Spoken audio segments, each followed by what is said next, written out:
Something not a lot of people know about me is that I was anti-seed oil. I was pretty much on a carnivore diet. I went to school to study nutrition so that I could prove everyone how wrong the system is and how bad research is. I literally went to school so that I could confirm my beliefs. I ended up with a bachelor's degree in food nutrition, a master's degree in dietetics. Now I'm registration eligible to be a dietitian.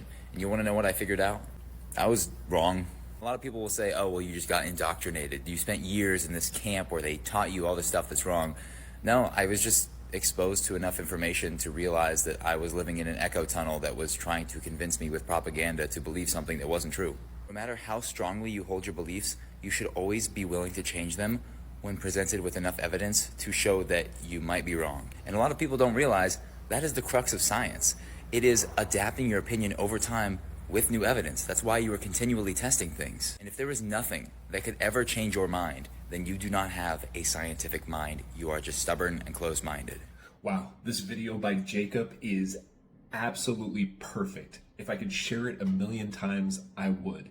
He is the perfect story arc for what we would hope that all of these misinformed, contrarian, combative mouthpieces on social media would go through, so that we could move from this era of misinformation back into an age of science and accuracy and progress. Even the way Jacob talks about research is so well said. His word choice is perfect. Science is really about a systematic approach to reducing our biases and errors to increase the accuracy of information. And how do we come to conclusions in science? Well, it's the slow march of accumulating evidence. There's an article by that name that everybody should read. Science is the slow march of accumulating evidence, like the way we would build a murder case with a bunch of clues. The more research we have, the better our conclusions. The more research we add, the more nuanced those conclusions become. And when we get a huge pile of evidence, new evidence generally doesn't change our position as much as increase our understanding.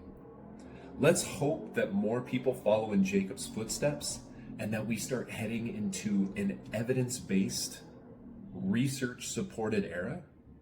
And keep in mind for yourself, guys, if you see more than one position on a topic, you personally should follow the position that has the most research behind it. You want to take the position that is most well supported.